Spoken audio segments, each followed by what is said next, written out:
इस वीडियो को एक्सप्लेन द्वारा प्रोड्यूस किया गया है। आप सबने अभी रिसेंटली न्यूज़ में सुना होगा कि भारत के एक्सटर्नल अफेयर्स मिनिस्टर अपनी 4 डेज़ विजिट पर गए हुए हैं रवांडा में, जहां पर वो अटेंड करने वाले हैं Commonwealth heads of government meeting यानी CHOGM। और क्योंकि अभी कॉमनवेल्थ ऑफ नेशंस ग्रुप इतना न्यूज़ में है और कुछ ही टाइम में 2022 के कॉमनवेल्थ गेम्स भी स्टार्ट होने वाले हैं, तो आज के इस वीडियो में हम इसी कॉमनवेल्थ ग्रुप के बारे में कुछ चीज़ें जानेंगे, जैसे कि कॉमनवेल्थ ऑफ नेशंस क्या है, कॉमनवेल्थ रेल्म क्या होता है, इसी का एक सब ग्रुप है, और इसी से रिलेटेड एक टॉपिक है कि एक एम्बेसी और हाई कमीशन में डिफरेंस क्या होता है। ये सारी चीज़ें आपको इस वीडियो के एंड तक क्लियर हो जाएंगी। नमस्कार दोस्तों, स्टडी ग्लोज में आपका स्वागत है। मैं हूँ शशांक पांडे। सबसे पहले चलिए कॉमनवेल्थ ऑफ नेशंस के बारे में जानते हैं। कॉमनवेल्थ ऑफ नेशंस एक पॉलिटिकल एसोसिएशन है जिसके 54 मेंबर कंट्रीज़ हैं और इसकी maximum member countries farmer British colonies हैं। मैं एक और बार रिपीट कर रहा हूँ, इसकी maximum member countries farmer British colonies हैं। सारी कंट्रीज़ फॉर्मर ब्रिटिश कॉलोनीज़ नहीं है। कई बार लोगों से पूछने पर यह जवाब मिलता है कि कॉमनवेल्थ ऑफ नेशंस तो वही एक ग्रुप है जिसमें सारी फॉर्मर ब्रिटिश कॉलोनीज़ होती हैं, लेकिन ऐसा सच नहीं है, क्योंकि 2 ऐसी कंट्री हैं इस ग्रुप में जो कि कभी भी ब्रिटेन की कॉलोनी नहीं थी। सबसे पहले मोज़ाम्बिक और उसके बाद रवांडा। मोज़ाम्बिक पहली ऐसी कंट्री थी जो 1995 में इस ग्रुप का पार्ट बनी और कभी भी ब्रिटेन की कॉलोनी नहीं थी। इसके अलावा एक और अफ्रीकन देश है रवांडा, जिसने 2009 में इस ग्रुप को ज्वाइन किया था और इससे पहले कभी भी एक ब्रिटिश कॉलोनी नहीं था। कॉमनवेल्थ ऑफ नेशंस के 54 देशों की लिस्ट आप यहाँ पर देख सकते हैं। इसमें भारत समेत बांग्लादेश, पाकिस्तान, श्रीलंका और ये सारे देश मेंबर्स हैं। कॉमनवेल्थ ऑफ नेशंस की हिस्ट्री 1931 तक डेट बैक करती है, जब इस ग्रुप को ब्रिटिश कॉमनवेल्थ के नाम से जाना जाता था। इस ग्रुप के उस समय United kingdom, Canada, Australia, New Zealand, south Africa और आयरलैंड ही मेंबर्स हुआ करते थे।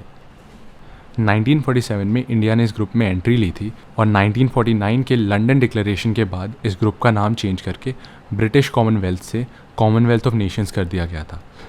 इसके अलावा मॉडर्न कॉमनवेल्थ ऑफ नेशंस की शुरुआत 1995 से मानी जाती है, क्योंकि इस समय पर पहली non farmer British colony Mozambique ने इस ग्रुप को ज्वाइन किया था। अभी अगर हम इसके सबसे न्यूएस्ट एडिशन की बात करें तो मालदीव्स 54th और मोस्ट रीसेंट मेंबर बना है इस ग्रुप का। हालांकि 2016 से पहले भी ये देश कॉमनवेल्थ ऑफ नेशन का मेंबर था, लेकिन उन्होंने 2016 में इसे अनफेयर बताते हुए, मतलब इस ग्रुप को अनफेयर बताते हुए इसे छोड़ दिया था।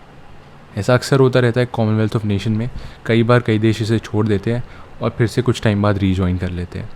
पाकिस्तान के साथ भी एक बार ऐसा हुआ था, जब उन्होंने 1972 में इस कॉमनवेल्थ ऑफ नेशन ग्रुप को छोड़ दिया था और फिर 1989 में वापस से रीजॉइन कर लिया। आज की डेट में इस ग्रुप के ऐसे बस 2 ही फॉर्मर मेंबर्स हैं जिन्होंने इस ग्रुप की मेंबरशिप कभी पहले छोड़ दी थी और दोबारा से रीजॉइन नहीं किया इस ग्रुप को। इसमें सबसे पहला देश है रिपब्लिक ऑफ आयरलैंड, जिसने 1949 में कॉमनवेल्थ ऑफ नेशन की मेंबरशिप छोड़ी थी, और दूसरा देश है जिम्बाब्वे, जिसने 2003 में इस ग्रुप को छोड़ा था। कॉमनवेल्थ ऑफ नेशंस के ग्रुप को अभी भी यूके की क्वीन एलिजाबेथ II ही हेड करती हैं। इन्हें सेरेमोनियल हेड माना जाता है इस ग्रुप का। हालांकि इसका मतलब ये नहीं है कि इन सारी 54 कंट्रीज़ की हेड ऑफ स्टेट यही क्वीन एलिजाबेथ II होती है। बस एक छोटा सा इसी में सब ग्रुप है, यानी इस कॉमनवेल्थ ऑफ नेशंस का एक सब ग्रुप है जिसे हम कॉमनवेल्थ रेल्म के नाम से जानते हैं। इसमें 15 देश आते हैं जो आज भी क्वीन एलिजाबेथ II को अपना हेड ऑफ स्टेट मानते हैं। अब ये इन सारे मेंबर्स की लिस्ट है जो आज भी क्वीन एलिजाबेथ II को ही अपना हेड ऑफ स्टेट मानते हैं। भारत इन 15 देशों की लिस्ट में नहीं आता है। हमारे हेड ऑफ स्टेट, जैसे कि हम सबको पता है, हमारे प्रेसिडेंट होते हैं।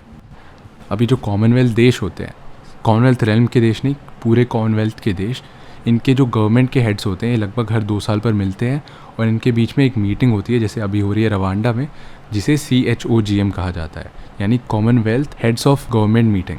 ठीक है, ऐसी मीटिंग यूजुअली हर 2 साल पर होती है, लेकिन इस बार कोविड की वजह से ये मीटिंग 4 साल बाद हो रही है। इससे पहले ये मीटिंग 2018 में यूके में हुई थी। इसके अलावा कॉमनवेल्थ कंट्रीज़ मिल के कॉमनवेल्थ गेम्स भी कंडक्ट कराती हैं, जो कि एक मल्टी स्पोर्टिंग इवेंट होता है जो हर 4 साल पर ऑर्गेनाइज़ किया जाता है। अभी 2022 में कॉमनवेल्थ गेम्स होने वाले हैं जुलाई महीने में यूनाइटेड किंगडम के इंग्लैंड के शहर बर्मिंघम में।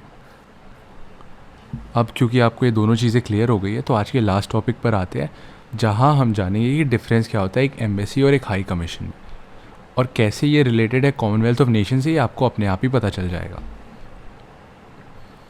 इन दोनों एम्बेसी और हाई कमीशन में डिफरेंस बस इतना सा है कि अगर एक कॉमनवेल्थ कंट्री दूसरे कॉमनवेल्थ कंट्री में एक डिप्लोमेटिक मिशन भेजती है तो उसके हेड को हाई कमिश्नर कहा जाता है।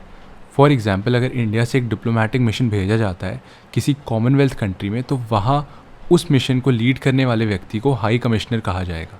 जैसे कि अगर यूके में इंडिया का डिप्लोमेटिक मिशन भेजा जाता है तो वहाँ पर उस मिशन को लीड करने वाले व्यक्ति को हम high commissioner for India in UK कहेंगे, उनके ऑफिस को इंडियन हाई कमीशन कहा जाएगा। लेकिन अगर इंडिया अपने डिप्लोमेटिक रिप्रेजेंटेशन के लिए मिशन भेजता है यूएसए में, जो कि एक कॉमनवेल्थ कंट्री नहीं है, तो वहाँ उस मिशन को लीड करने वाले व्यक्ति को ambassador of India to the United States कहा जाएगा और उनके ऑफिस को एम्बेसी कहा जाएगा। ऐसे ही इंडिया में यूके का हाई कमीशन है और यूएसए की एम्बेसी है। ठीक है, तो ये डिफरेंस है। इसके अलावा कई सोर्सेज ये भी क्लेम करते हैं कि अगर आप किसी ऐसे कॉमनवेल्थ देश के नागरिक हैं जिसका दूसरे देश में हाई कमीशन नहीं है, तो आप किसी दूसरे देश के हाई कमीशन में जाकर सहायता मांग सकते हैं। ये एक एडवांटेज होता है हाई कमीशन का, लेकिन ऐसा एम्बेसीज़ के साथ नहीं हो सकता। अगर आपके देश की एम्बेसी नहीं है तो आप वहाँ पर यानी किसी और देश की एम्बेसी में जाकर हेल्प नहीं मांग सकते। तो ये चीज़ है, और ये था एंड इस वीडियो का। आशा करता हूँ कि आपको ये वीडियो पसंद आया होगा। अगर आप ऐसे ही और वीडियोस देखना चाहते हैं तो इस वीडियो को ज़्यादा से ज़्यादा शेयर करिए और एक्सप्लेन को ज़रूर सब्सक्राइब करिए।